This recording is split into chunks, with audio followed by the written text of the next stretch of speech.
Wow. I've been up here a lot. I've never seen a crowd like this. I think we need a ballroom, and that's happening. It's going to be a beautiful ballroom. This is really a lot of people, most I've ever seen in this room. And we're here for a very serious purpose, very serious purpose. Something's out of control, but we're going to put it in control very quickly like we did on the southern border. I'm announcing a historic action to rescue our nation's capital from crime, bloodshed, bedlam, and squalor, and worse. This is Liberation Day in D.C., and we're going to take our capital back. We're taking it back under the authorities vested in me as the President of the United States. I'm officially invoking Section 740 of the District of Columbia Home Rule Act. You know what that is? And placing the D.C. Metropolitan Police Department under direct federal control, and you'll be meeting the people that will be directly involved with that. Very good people, but they're tough, and they know what's happening, and they've done it before. In addition, I'm deploying the National Guard to help reestablish law, order, and public safety in Washington, D.C., and they're going to be allowed to do their job properly. And you people are victims of it, too. You know, you're reporters, and I understand a lot of you tend to be on the liberal side, but you don't want to get mugged and raped and shot and killed. And you all know people and friends of yours that happened. And so you can be anything you want, but you want to have safety in the streets. You want to be able to leave your apartment or your house where you live and feel safe and go into a store to buy a newspaper or buy something. And you don't have that now. The murder rate in Washington today is higher than that of Bogota, Colombia, Mexico City, some of the places that you hear about as being the worst places on earth, much higher. This is much higher. The number of car thefts has doubled over the past 5 years, and the number of carjackings has more than tripled. Murders in 2023 reached the highest rate probably ever. They say 25 years, but they don't know what that means because it just goes back 25 years. Can't be worse. Our capital city has been overtaken by violent gangs and bloodthirsty criminals, roving mobs of wild youth, drugged-out maniacs and homeless people. And we're not going to let it happen anymore. We're not going to take it. Just like we did on our southern border. Nobody comes through our southern border anymore. 3 months in a row, we had zero. I don't know if that's right, but the people that do the work, it's a very liberal group of people, actually, and they actually said zero for the last 3 months. Nobody thought a thing like that was possible. And, you know, when you say take a look at numbers, I just saw some charts. These are different cities throughout the world. Red is, okay, the red is a place called Washington, D.C. Look at these. Baghdad is, we doubled up on Baghdad. Panama City, Brasilia, San Jose, Costa Rica, Bogota, Colombia, heavy drugs. Mexico City, I mentioned, Lima, Peru, all double and triple what they are. So do you want to live in places like that? I don't think so. I don't think so. And I think the people in this room, if you wrote correctly, you'd see, look at the kind of numbers we have. D.C., 41 per 100,000, number one that we can find anywhere in the world. Other cities are pretty bad, but they're not as bad as that. Is that where you want to live? The reporters of the world? Juvenile offenders and crimes against persons, as they say. It's getting worse. Not getting better, it's getting worse. And we had a recent indication. There was a story about a man who was just left. He quit because he was asked to do phony numbers on crime. And we're going to look into that. I think Pam is going to be looking into that. But he was asked by the city, I guess, that we don't want to show the real numbers. Let me do numbers so it looks like it's going down. Not going down.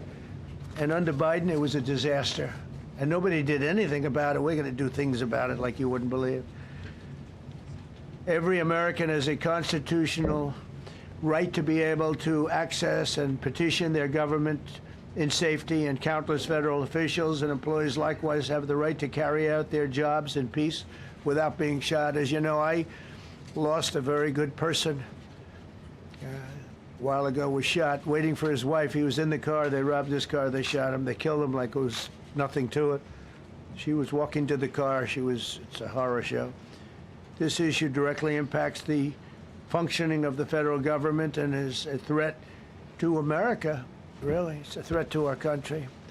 We have other cities also that are bad, very bad. You look at Chicago, how bad it is. You look at Los Angeles, how bad it is. We have other cities that are very bad. New York has a problem. And then you have, of course, Baltimore and Oakland. We don't even mention that anymore. They're so far gone. We're not going to let it happen. We're not going to lose our cities over this. And this will go further. We're starting very strongly with D.C., and we're going to clean it up real quick, very quickly, as they say. Days ago, a former member of the DOJ staff was savagely beaten by a band of roving thugs after defending a young woman from an attempted carjacking. He was left dripping in blood. He thought he was dead, with a broken nose and concussion. Can't believe that he's alive. He can't believe it. In June, a 21-year-old congressional intern was tragically killed after being hit by a stray bullet in a drive-by shooting. A former Trump administration official named Mike Gill, fantastic person, was murdered last year in cold blood in a carjacking blocks away from the White House. We all knew him. Great person. Waiting for his wife as she was walking to the car. A Democrat congressman was also carjacked at gunpoint not far from the Capitol. And in 2023, an aide to Senator Rand Paul was stabbed in the chest and head by a demented lunatic as he walked down the street, just absolutely for no reason.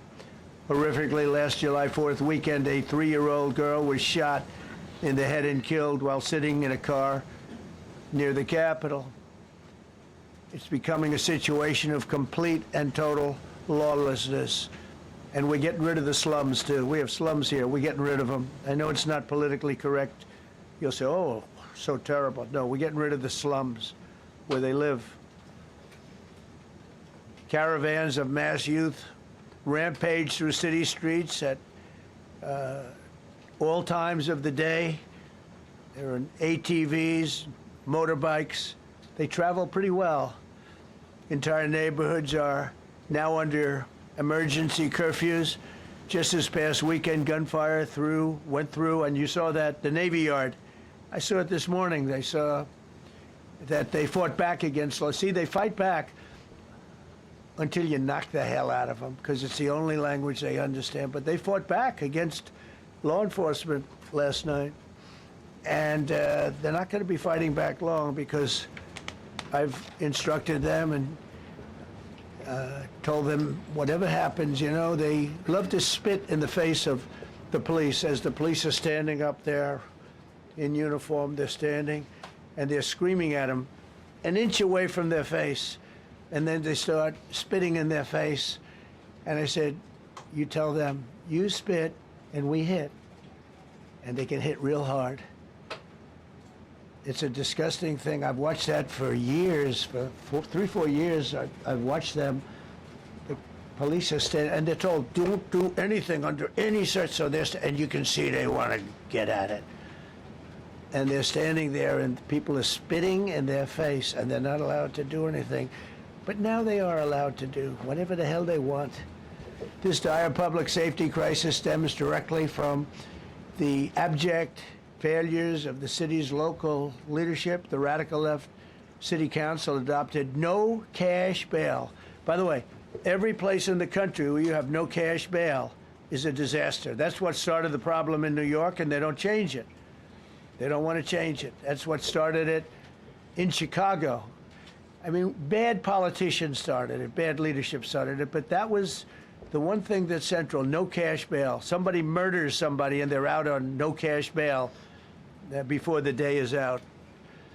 We're going to end that in Chicago. We're going to change the statute. I spoke with Pam and Todd and everybody. We're going to change the statute, and I'm going to have to get the Republicans to vote because the Democrats are weak on crime. Totally weak on crime. They don't know why. They want to stop because they get mugged too. But we're going to change no cash bail. We're going to change the statute and get rid of some of the other things. And we'll count on the Republicans in Congress and Senate to vote. We have the majority, so we'll vote. We don't have a big majority, but we've gotten everything, including the great, big, beautiful bill. Got that done, and that's one of the greatest things that's ever happened to people in this country. They're starting to figure it out, how good it is. Biggest tax cut in history. So many things.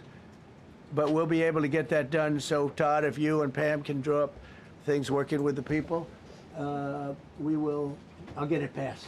We'll get it passed with the Republicans. Probably won't get, think of this, probably won't get one Democrat vote because they have no idea what they're doing. That's why they want men playing in women's sports. That's why they want transgender for everybody transgender. And they just got walloped in an election, in a landslide, and they haven't changed one thing. I saw the other day the certain gentleman who was a very well-known politician, Democrat, was fighting like hell that men should be allowed to play in women's sport. They just don't get it. They said it's an 80-20 issue, and I think it's a 97-3 issue. And I don't know who the three are. I've never heard anybody come. Nobody's ever come up to me, sir, you have to let men play in women's sports. You have to do it, sir. Nobody's ever approached me. I don't know where this issue even comes from. Never seen anything like it. But they turned our nation's capital into a sanctuary jurisdiction. That's the other thing. We have to get rid of sanctuary cities as quickly as possible. We're going to do it, too. We have to. Because it's sanctuary for criminals. Releasing illegal alien gang members onto the streets in 2022, nearly 70% of criminals arrested in Washington went unprosecuted. That's not going to happen with the group we have standing aside and standing behind me. And at the Metropolitan Police Department, it's now reached a small number relatively compared to what it was, but it's thousands of people. You know, we have thousands of police. I was told today, sir, they want more police. I heard a number, 3,500 police. That's a lot of police.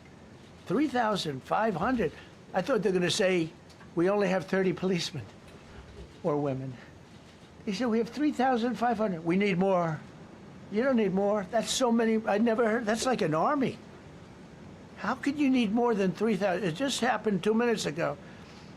Sir, they've requested more police. Oh, what do they have? About 3,500. I said, 3,500? This is not a big area. It's ridiculous. What you need is rules and regulations, and you need the right people to implement them. And we have the right people here, that I can tell you. Look at the border. Biden said there's nothing you can do. Kamala was the border czar. She never called one of the Border Patrol agents who are great. ICE is great. Never spoke to anybody. Never went there. But she was the border czar.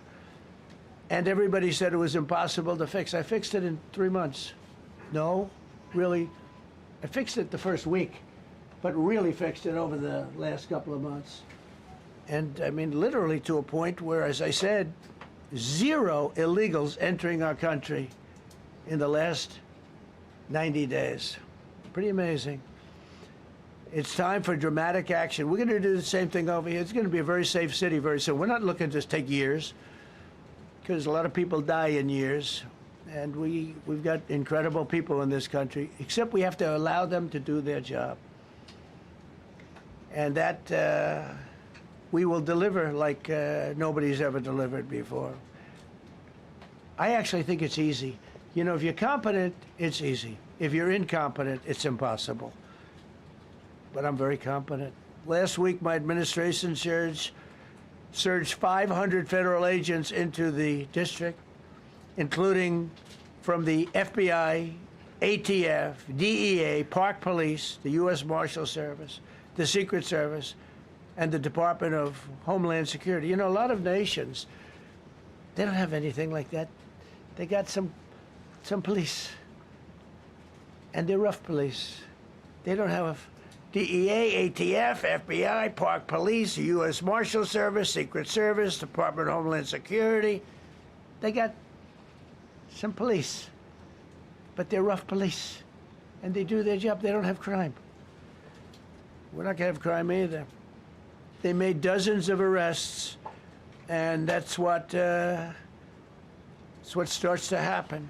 Again, cashless bail. Watch what we do with that. Today, we're formally declaring a public safety emergency. This is an emergency. This is a tragic emergency. And it's embarrassing for me to be up here. You know, I'm going to see Putin. I'm going to Russia on Friday. I don't like being up here talking about how unsafe and how dirty and disgusting this once beautiful capital was, with graffiti all over the walls. It's another part of it, by the way, because we're talking about safety, but we're also talking about beautification. We have the most beautiful, potentially, capital in the world. We always had. But people come from Iowa, they come from Indiana, they come and then they get mugged. Not going to happen. Keep coming, because by the time you get your trip set, it's going to be safe again, and it's going to be clean very quickly. We're going to replace the medians that are falling down all over the roads. We're going to replace the potholes. We're going to put a nice new coat of asphalt over the top. No, we don't have to rip the road out and spend 7 years building a new road because they cut everything. Because some designers said, well, we need a 1/4 of an inch more turn for safety reasons. No, we're going to do it right. We're going to get it done quickly. So today we're declaring public safety emergency in the District of Columbia, and Attorney General Pam Bondi, who's fantastic, is taking command of the Metropolitan Police Department as of this moment. And I'll be making the appropriate notifications to Congress and to the mayor, our new DEA administrator, who's one of the top in the country. He better be Terry. If you're not, I'm going to get rid of you so fast. Terry Cole. Terry, thanks. Very good. We just got him, most highly recommended person. And you'll be designated as the interim federal commissioner of the Metropolitan Police Department, okay? And you run them tough. They're good. You have a lot of good people. You have people that shouldn't be there. You also have people that shouldn't be there. They got in there because of woke. But you have a lot of great police, and those people are the ones that want to help you. This city will no longer be a sanctuary for illegal alien criminals. We will have full, seamless, integrated cooperation at all levels of law enforcement, and we'll deploy officers across the district with an overwhelming presence. You'll have more police, and you'll be so happy, because you'll be safe. When you walk down the street, you're going to see police, or you're going to see FBI agents. We're going to have a lot of agents on the street. You're going to have a lot of, essentially, military, and we will bring in the military if it's needed. By the way, we're going to have National Guard, but Pete Hegseth will tell you about it. We will bring in the military if needed. People say, oh, that's so terrible. He's going to bring in, it's been used many times over the years. I don't think we'll need it. I think we've got so many great people, including the people that are in the police department with proper leadership. They'll immediately begin massive enforcement operations targeting known gangs, drug dealers, and criminal networks to get them the hell off the street, maybe get them out of the country, because a lot of them came into our country illegally. They shouldn't have been allowed in. They come from Venezuela. They come from all over the world. We're going to get them the hell out. They won't be here long. But some of these people, a lot of them, are homegrown criminals. And these are bad people. These are rough people. And this is just a list of some of the people that were given to me today that were criminals removed from the D.C. streets this weekend. They were rough and tough. But we're rougher and tougher. Look at these people here. Nothing, you know. They're not going to be your local school teacher. Look at this guy. He has killed people numerous times. They're not going to be an asset. They will never be an asset to society. I don't care. I know we all want to say, oh, they're going to be rehabbed. It's not going to be rehabbed. So, just to conclude, Washington, D.C. should be one of the safest, cleanest, most beautiful places anywhere in the world. It was years ago. We had one problem that was a pretty big problem.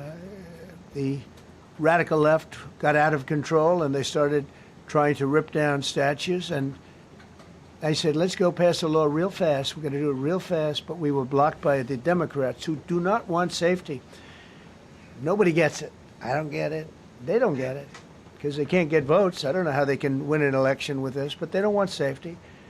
And I found an old statute, very old, early 1900s, that said if you so much as touch or even think about destroying a statue or a monument in Washington, D.C., you go to jail for 10 years with no probation, no anything. In other words, slightly different than we have today. Today we have cashless bail. There you get jailed 10 years. No curtailed sentence, 10 years. And we took it out. Nobody used it. It was never used because, you know, it was harsh. And you remember they started to rip down the statue of Abraham Lincoln. I said, that's a tough one to rip down. He was pretty good, Pam. I think he was pretty good. When the ropes started going around Abraham Lincoln to pull him down, Andrew Jackson, others, and they were heading to the Jefferson Memorial, Thomas Jefferson. They're going to do a big number there. I said, it's time.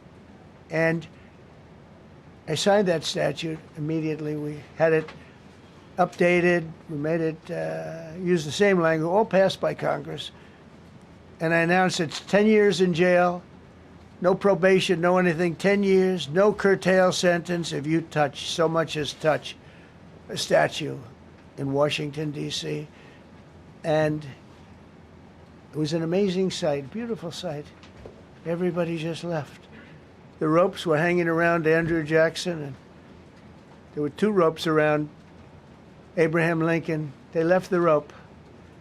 But everybody just left, and that was the last problem we ever had. You know, that was the last problem that we ever had with the statues. They were going wild, and somebody came to me and said, sir, in 1910, I don't want to give you an exact because you'll say, Donald Trump gave us wrong dates around like early on. You know, if I'm slightly off, they make you sound a little bad, so I won't put myself in that position. I won't put you in that position. Because I think everybody agrees with what we're doing today. But when I signed that thing, it was like a miracle. Everybody left. They were gone. They were starting to march down. They started the march toward Thomas Jefferson. And I figured he was always going to be safe. But they found something with him, and they found something with Abraham Lincoln. And even in the name George Washington in California, numerous places changed the name of George Washington High School and various other places. They took George Washington's name. This was a sick, woke culture that I think we've largely ended. And a lot of those people that were woke are now turning out to be the opposite. I won't go so far as to say MAGA. It's a very special category. But they've gotten out of that. But we have people that love this country, and they love this really beautiful capital. It is. I flew over it the other day, and I said, what a beautiful place. But if there's crime all over the streets, when you get there, it doesn't look so beautiful. But we're going to make it beautiful again. We're going to fix it with crime, and we're going to also, as we're doing that, we're going to start doing things that we know how to do, that I know how to do better than anybody, I guess, because of my experience from previous life. But not only are we stopping the crime, we're going to clean up the trash and the graffiti and the grime and the dirt and the broken marble panels and all of the things they've done to hurt this city. And we're going to restore the city back to the gleaming capital that everybody wants it to be. It's going to be something very special. All of these people are really tough. Could I shake your hand, Gaddy, please? You're going to be so important here. You're going to be that guy. I hope I don't have to fire him in 2 weeks because he's too soft. I don't think he's too soft. If I do, I will, though. Is it okay? If you're soft, weak, and pathetic, like so many people, I will fire you so fast. You're not going to have to worry about that. No, I think you're going to do a fantastic job. And everybody in this room, they may not express it, but they all want that to happen. You know, they want to be safe, and they have families too. So it's an honor to have such a large group. I've done this for years now, hard to believe. I've never seen this room so packed. In fact, I'm sure it's a violation of every fire code. but we'll let you stay anyway. You're taking a chance. And with that, we'll say, maybe if you could, oh, wow. We could be here all day long. If we could keep the first questions, perhaps, to this subject, and then we'll go on to a few others. Please. Mr. President, thank you so much. Can you talk about how personal of an issue this is? We talked about flying over the Washington Monument and seeing the pride of what D.C. is, and do you believe that the status of the city, the cleanliness, the way that crime is low, is a direct reflection on how the country is run? Yeah, I do. I think the Capitol, look, everyone comes here. They're all coming. All the leaders, they're all wanting to come. And I say it, I've said it again, but I'm really just quoting other leaders from NATO, from the Middle East, King of Saudi Arabia, Qatar, UAE. I was over there. We brought back $5.1 trillion of investment into our country. But a month and a half ago, I was at NATO. We had a great thing. They agreed to put up 5% instead of 2%. 2% they didn't pay, 5% is already paid. We had a great meeting, and they all said the same thing. They said our country was dead. They thought our country was gone. 1 year ago, they said your country was dead. And now you have the hottest country anywhere in the world. We do. We have the hottest country in the world right now. The tariffs have helped. It's given us not only the money, it's billions, trillions of dollars of money, but it gives us great power over enemies. We solved 5 wars with Pakistan and India. We just solved one. Azerbaijan and, as you know, and Armenia. A war was raging for 37 years. And the 2 leaders got up and they said, we never thought this would be solved. Russia tried to solve it. They all tried to solve it. It was a very tough situation, but we got it done. And I said to the 2 men, I said, are you guys friends? And they had a hard time. They've been killing each other for 37 years, right? One was there 5 years, one was there for 22 years. He said, my whole life I've been fighting this war. And you got it solved. But we did many of those. We did in the Congo and Rwanda. That's been going on for 30 years. 8 to 9 million people killed that they know of, but it was raging, and we got that solved. We got a lot of them done. It's a great honor. But you want to have, when they come, the leaders come to our country to sign documents that the war is over or whatever, or for other reasons. They come for trade. And you want them to come through so beautifully. You ride down those roads, everything should be perfect. You shouldn't have medians falling down into the roadway. Median, the metal things that are always. Somebody had a great lobbyist, because I've never seen them look good. I've been looking at those things with the little, right? They're always broken and bad, but here they're really bad. And we're going to either put new or fix it. And it's not expensive. It's not really expensive. And we're going to fix our roads a little bit. We're going to clean up our sidewalks. You have countries where every Saturday the people go out and they wash their sidewalks in front of their stores or their houses. They scrub their sidewalks. So we aren't quite at that level yet, I don't think. Gaddy, we're not quite there yet, but maybe we will. They go out and they scrub. I think it's so beautiful to hear that and to see those stories. But we're going to make it clean. But just to finish with your question, it's a very, very strong reflection of our country. And when they see a bad city, my father always used to tell me, I had a wonderful father, very smart, and he used to say, son, when you walk into a restaurant and you see a dirty front door, don't go in, because if the front door is dirty, the kitchen's dirty also. Same thing with the Capitol. If our Capitol's dirty, our whole country is dirty, and they don't respect us. So it's a very good question, actually. Mr. President, sorry. Question for you on the specific issue. Do you expect more cities to follow DC's path if this goes through? So the idea is that Chicago, LA, San Francisco, would they expect similar action what we've seen in DC? And the other question, sir, there's reporting that the administration is going to reclassify marijuana. Would that send mixed messages that if marijuana is okay, some drugs are okay, but we're trying to clean up crime? How do they go hand in hand? We're only looking at that. That's early, but somebody reported it, which is fine. We're looking at it. Some people like it, some people hate it. Some people hate the whole concept of marijuana because if it does bad for the children, it does bad for people that are older than children, but we're looking at reclassification, and we'll make a determination over the next, I would say, over the next few weeks.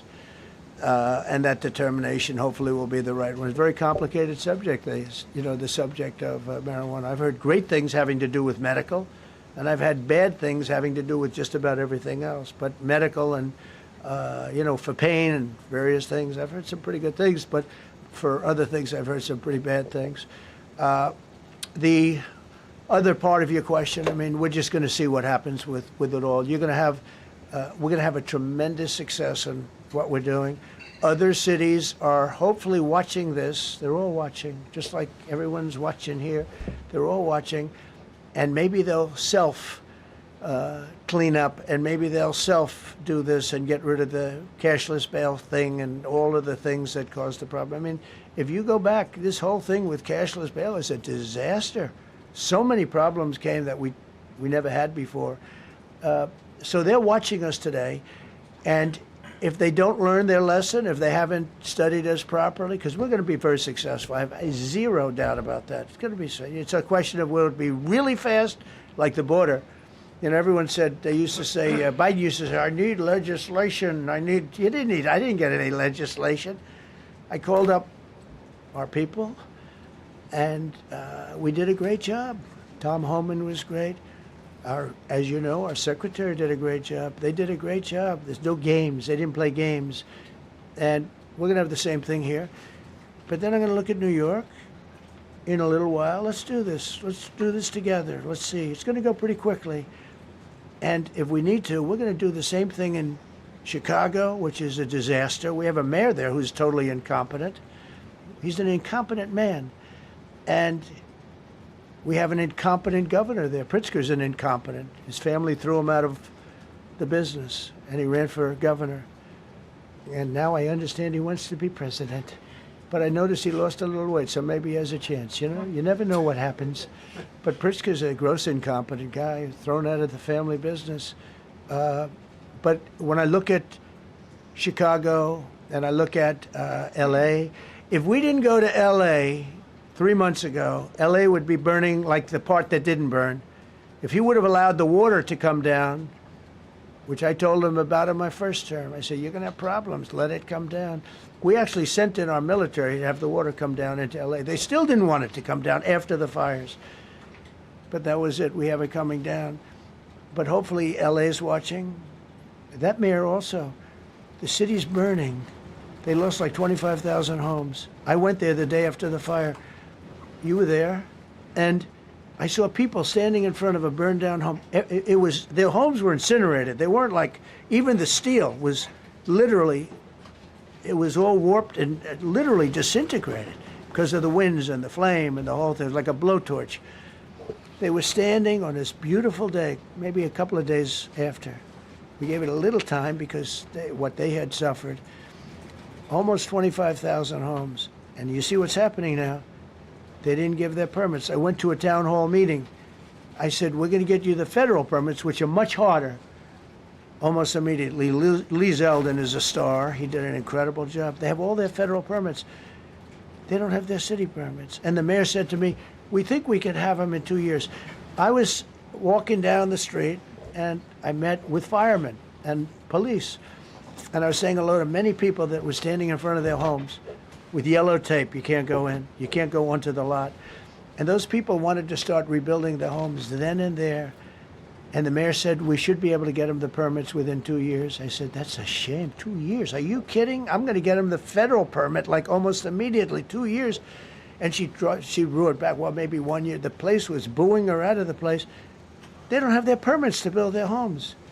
And now they're talking about putting, this is among the most beautiful areas in the country. Now they're talking about putting low-income housing there. Can you believe this? I love low-income housing. I made money with low-income housing. I built low-income housing. I know more about low-income housing and luxury housing. I know about everything real estate. They want to replace some of those homes with low-income housing. They haven't gotten their permits yet. We've gotten all the federal permits, which are much tougher to get, and it was done almost immediately through Lee Zeldin and Federal Environmental. And I watched the other day, those people are angry. And now, they had tremendous They loved that area. They loved the whole big area, different places, but they loved it. It was all luxury stuff and beautiful stuff, and some wasn't that luxury, but the level of love for that neighborhood, their neighborhoods, was incredible. And you know what? I watch people on television, they want to go, they want to leave. They've lost their spirit, they've lost their heart, because the mayor's incompetent, and Gavin Newsom is incompetent. Got a good line of but that's about it. He's incompetent. And you have Los Angeles is, you know, it's amazing. You know, I called, the first thing I did, I got the Olympics to go there. I was the one that got it. And by a rare thing that happened, I'll be the president. I was very upset because I got the Olympics there, and I said I won't be president when it comes, but bad things happened, and illegal things happened, really illegal things happened. Now it turns out one good thing was I'm going to be the president for the Olympics for 2050, for 250, which is going to be fantastic, and also for the World Cup. So we have a lot of good things, and I hope 250 is going to be the 250th anniversary is going to be the best. But when I looked at those people, and I saw last night on television that they still don't have their permits, it's a disgrace what's happened in Los Angeles.